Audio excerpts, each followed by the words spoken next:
Today, man versus machine, a glimpse into the fixed world of gold.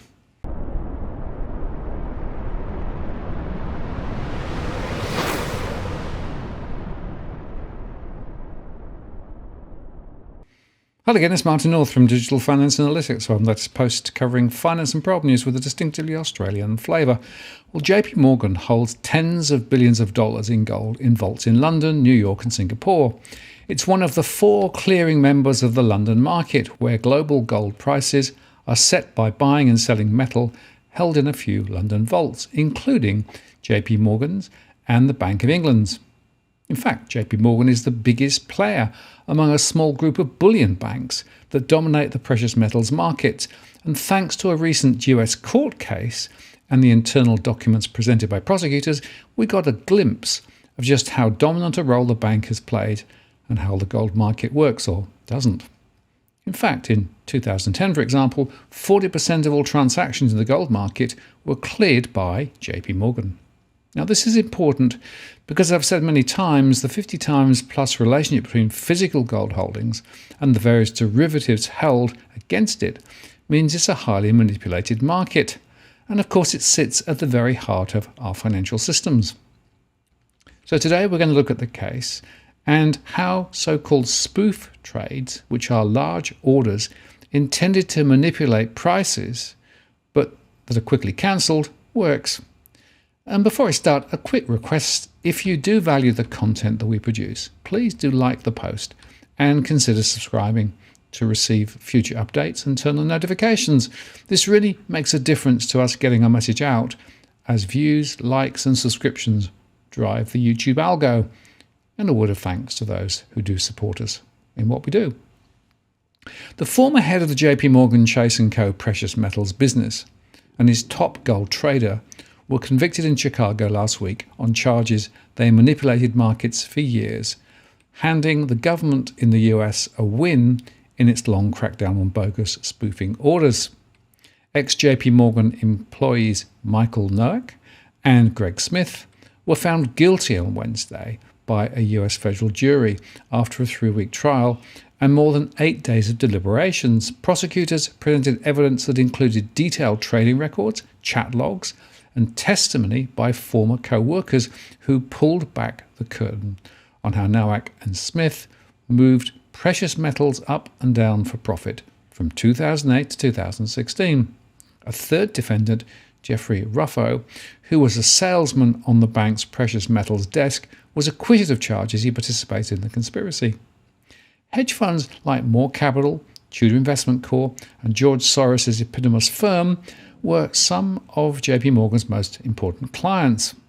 And getting access to those clients was the main reason for retaining Ruffo after the bank's acquisition of Bear Stearns, according to ex-trader Christian Truz, who testified against his former bosses and referred to Ruffo as the best salesman on Wall Street.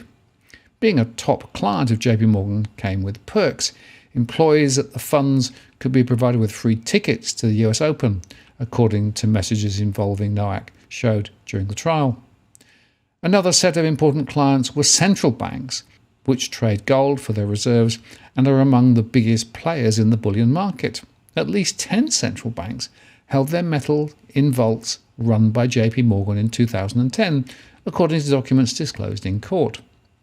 Ruffo, the bank's hedge fund salesman, was paid $10.5 million from 2008 to 2016. Smith, the top gold trader, got $9.9 million, and Nowak, their boss, made the most of all, $23.7 million over the same period. Their pay was linked to the profits they made for the bank. FBI agent Mark Triona, citing internal JPMorgan data, told the court that the total profit allocated to Ruffo from 2008 to 2016 was $70.3 million. Smith generated about $117 million over the same period, while Nowak made the bank $186 million, including $44 million in 2016.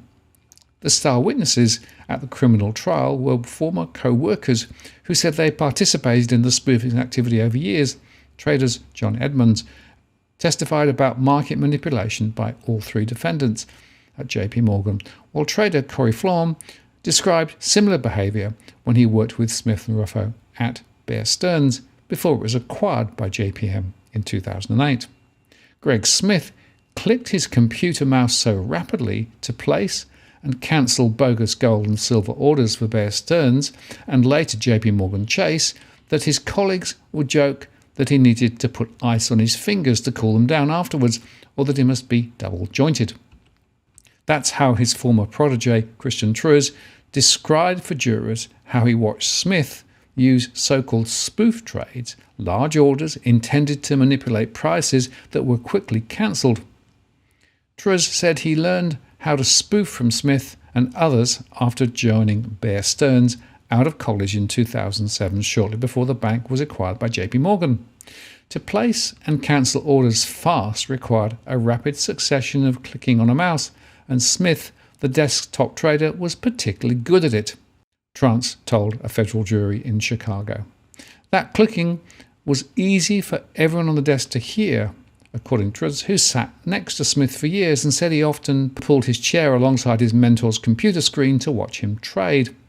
Truz was the third former trader to testify at the fraud and racketeering trial of Smith and two senior employees at JPMorgan's precious metal desks, Managing Director Michael Nowak and hedge fund salesman Jeffrey Ruffo. They are accused of systematically cheating to help themselves and their top clients for years. This was an open strategy on the desk, Truz, who has pleaded guilty to spoofing charges and is cooperating with prosecutors. It wasn't hidden. Speed was essential to successfully spoof, especially as a growing share of the precious metals market was being dominated by firms using computer algorithms to buy and sell futures contracts in fractions of a second. We fully believe this was a battle between the bank and the so-called algos, Truz said. This was the first time when machines were interacting with humans on a trading platform. It was man versus machine. The goal of spoofing was to trick the rival computers into buying or selling to benefit JPMorgan's position by using a large volume of bogus orders to create the false market impression, he said. Those trades were deceptive, Truz said, of the thousands of spoof orders the desk placed over the years. They were used to bring out a reaction from those algorithms to get what we needed done. Truz, whose father also worked at JPMorgan for decades and was a senior executive, was trading precious metals for the bank in New York, Singapore and London from 2007 to 2019. When he pleaded guilty, he said he idolized Smith, Nowak and Ruffo and sought to learn as much as he could from them so he could emulate their success. Truz said he sat next to Smith for 5 years until 2013 when he moved to London in 2014 and worked closely with Nowak, who he got to know well. Ruffo was the best salesman on the street with a long list of big clients and was the primary reason JPMorgan had kept the Bear Stearns team intact after the acquisition, Truz said. Smith spoofed almost every day. Nowak did so about once a week, and Ruffo, while not a trader, would sit next to Smith and encourage him to spoof the market to execute client orders at the best possible prices, Truz said. It wasn't unusual to hear Ruffo urge Smith to keep clicking, keep going with a spoof trade. We all traded that way, Truz said. We utilised that strategy on the desk to make money for ourselves and for our clients. Smith would sometimes spoof markets one way and then the other when filling orders for Ruffo's top hedge fund clients to make sure they felt like they were going to get a good price, Truz said. Prosecutors had showed jurors internal chat logs between Ruffo and Moore Capital Management's Christopher Pye from April the 3rd, 2008, in which the hedge fund trader had directed Ruffo to sell 100,000 ounces of silver for him.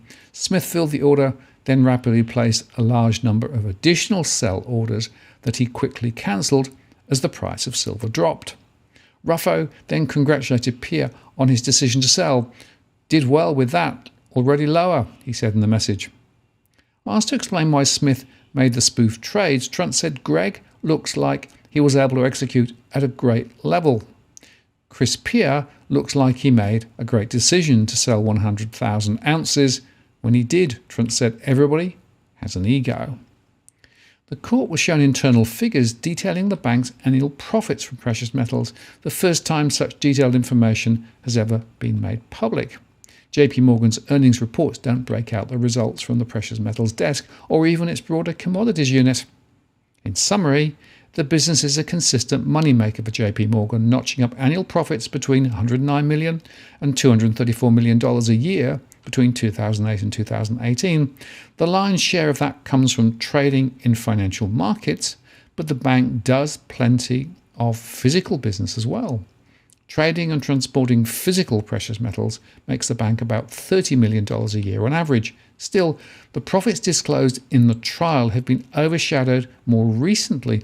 In 2020, JPMorgan made $1 billion in precious metals as the pandemic created unprecedented arbitrage opportunities.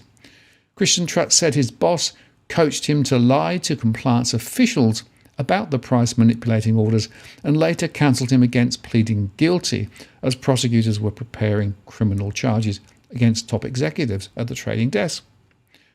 Trutz, who spent more than a decade at JPMorgan, told a Chicago jury that so-called spoof orders he'd placed and quickly cancelled in platinum and palladium markets had sparked a 4-month probe by bank officials. Trutz said Michael Nowak, the managing director who ran the precious metals business, advised him to mislead investigators about his intent to execute the trades. The case was the biggest yet in a crackdown by the US Justice Department. Nowak, the managing director in charge of the desk, and Smith, its top trader, were convicted of fraud, spoofing, market manipulation. The government alleged the precious metal business at JPMorgan was run as a criminal enterprise, though the jury acquitted all 3 men of a separate racketeering charge. They had the power to move the market, the power to manipulate the worldwide price of gold, prosecutor Avi Perry said during closing arguments. US District Court Judge Edmund Chang said Nowak and Smith will be sentenced next year. Each faces decades in prison, though it may be far less. 2 Deutsche Bank AG traders convicted of spoofing in 2020 were each sentenced to a year in prison. While we're gratified that the jury acquitted Mr. Novak of racketeering and conspiracy, we were extremely disappointed by the jury's verdict on the whole and will continue to seek to vindicate his rights in court, his lawyer David Meister said. Ruffo's lawyer Guy Petrello said in an email, Mr. Ruffo, his family and we always believed in Jeff's innocence and are grateful that these unfortunate charges are now behind him. JPMorgan, the largest US bank, agreed back in 2020 to pay $920 million to settle Justice Department spoofing allegations against it, by far the biggest fine by any financial institution accused of market manipulation since the financial crisis. With Wednesday's verdict, the Justice Department has secured convictions of 10 former traders at Wall Street financial institutions, including JPMorgan, Merrill Lynch & Co., Deutsche Bank, the Bank of Nova Scotia, and Morgan Stanley. Assistant Attorney General Kenneth Polite said in a statement, "Today's conviction demonstrates that no matter how complex or long-running a scheme is, the FBI is committed to bringing those involved in crimes like this to justice." Assistant Director Louis Cresseau of the FBI's Criminal Investigation Division said in a statement. The criminal case against some of the biggest players in the precious metals market was closely watched. Spoofing became illegal with the passage of the Dodd-Frank Act back in 2010. It's something that's been on the minds of many people that were involved in the precious metals markets at that point in time. And I would say this verdict closes a chapter, said Phil Strebel, the chief market strategist at Blue Line Futures.